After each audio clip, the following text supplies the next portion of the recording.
Bonjour à toutes et à tous, on se retrouve après une longue pause pour le taroscope pour le mois d'août 2024 pour le signe du lion. Alors, petit préambule comme d'habitude, c'est un taroscope qui est général, donc il est possible que les choses vous parlent comme il est possible qu'elles vous parlent moins. C'est tout à fait normal. Si vous souhaitez des réponses qui soient entièrement personnalisées, vous avez des problématiques pour lesquelles vous souhaitez un éclairage, un tirage, une guidance, vous retrouvez tout ce que je propose directement sur le site internet lestarotmerveilleux.com. Vous pouvez également me retrouver sur la page Instagram du même nom, les tarots merveilleux.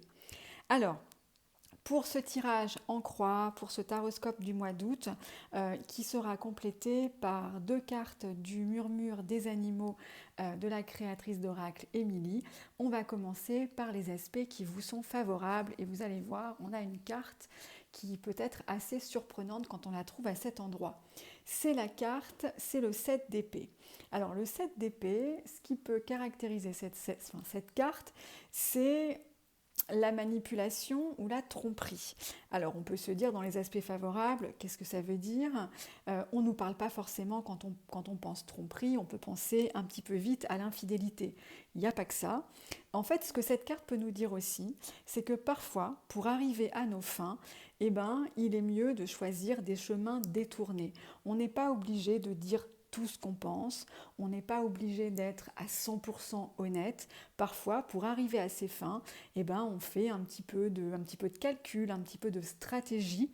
Alors, si vous avez des projets en cours, si vous avez en tout cas des choses qui vous tiennent à cœur, des projets que vous avez envie de mener ou une relation dans laquelle vous évoluez, etc., on vous dit, tout n'est pas toujours bon à dire. Parfois, il faut savoir garder pour soi certaines choses. En tout cas, là, c'est ce qui peut apparaître comme étant favorable. Donc, on garde pour soi certaines choses. On considère que l'autre n'a pas forcément besoin de tout savoir. Conserver un jardin secret, parfois, ça peut être une bonne chose. Et puis, si vous êtes, par exemple, dans des entretiens d'embauche ou dans des choses comme ça, où ça peut être, disons, non pas à plus long terme, mais en plusieurs étapes, on vous dit faites preuve de stratégie. N'abattez pas toutes vos cartes d'un coup, réfléchissez, prenez votre temps. Alors on ne parle pas forcément de manipulation, c'est un grand mot la manipulation, mais on vous dit faites preuve de stratégie. Voilà, c'est véritablement le sens de cette carte. Donc voilà, vous prenez dans tout ce que je viens de vous dire ce qui vous parle le plus. Mais voilà, parfois, on doit faire un petit peu, je dirais, preuve de malice pour pouvoir arriver à ses fins, puisque c'est véritablement dans les aspects qui vous sont favorables ce mois-ci. Dans les aspects qui sont peut-être un petit peu moins favorables pour vous ce mois-ci, on a le valet de coupe. Le valet de coupe, c'est la voie du cœur. C'est justement là où on parlait d'être fin stratège, et bien là, on nous parle uniquement de voir les choses à travers le prisme des émotions. Et là, on vous dit attention. Attention parce que les émotions, parfois, peuvent ne pas forcément être un très bon guide, ou en tout cas, si on laisse parler que son cœur ou que ses émotions, on peut en oublier un petit peu la logique, on peut en oublier un petit peu la raison, et du coup, ça peut créer un déséquilibre. Et là, on voit bien l'opposition entre ces deux cartes, où d'un côté, on vous dit faites plutôt preuve de stratégie, faites plutôt preuve de diplomatie, faites plutôt preuve, oui, enfin voilà, afin de jouer votre jeu avec vos règles, ne divulguez pas tout. Et de l'autre côté, attention à ne pas trop se laisser emporter par les émotions. Donc on a vraiment ces deux cartes qui se répondent et qui créent comme ça quelque chose d'assez clair finalement dans ce qui vous est favorable et moins favorable. Point de vigilance pour ce mois-ci. En vibration, on a la carte du 10 de denier qui nous parle de transmission, qui nous parle d'héritage, qui nous parle de créer du lien.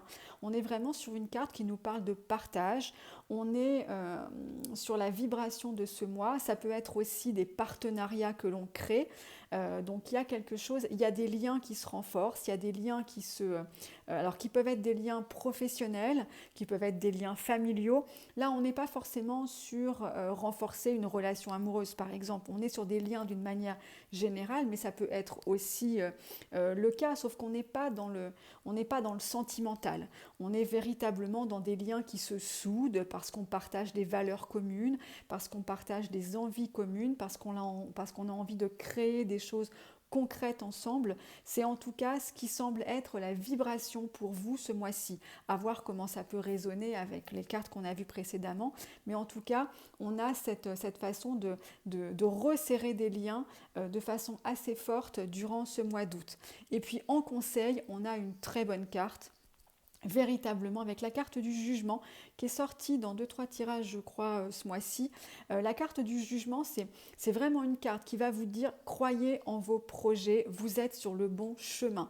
C'est véritablement le message de cette carte puisqu'avec la carte du jugement on a cet écho qui fait qu'on est entendu, notre message a été entendu, on est à la bonne place, on est au bon endroit, au bon moment, nos compétences sont reconnues, nos qualités sont reconnues. Donc véritablement, si vous menez en ce moment des projets, sachez que vous êtes sur le bon chemin et qu'en tout cas, vos efforts vont être récompensés. C'est vraiment le message de cette carte, donc c'est plutôt très positif pour vous aussi ce mois-ci.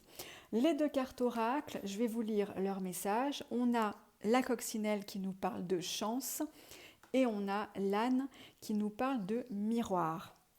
Alors, je vais commencer par la carte de la coccinelle qui nous dit « Chance et bonheur font partie de ma vie ». Donc, il y a peut-être une fenêtre de tir pour vous au mois d'août si vous avez quelques projets à mener. En tout cas, sachez que la chance pourrait véritablement tourner en votre faveur. Et là, nous dit « Lorsqu'une situation ou une personne m'énerve profondément, je prends le temps de me demander quelle faille cela révèle en moi. » Donc là, on pourrait presque faire écho à notre valet de coupe qui nous dit attention aux émotions, attention à la susceptibilité peut-être, et puis toutes les vérités ne sont pas bonnes à dire. C'est peut-être ce qui peut aussi ressortir dans ce set d'épée. Voilà, j'espère que ce taroscope pour le mois d'août pour vous aura parlé. N'hésitez pas à me contacter, comme je vous l'ai dit, via Instagram, via le site internet, si vous souhaitez avoir de plus amples compléments d'informations. Je vous souhaite une belle journée.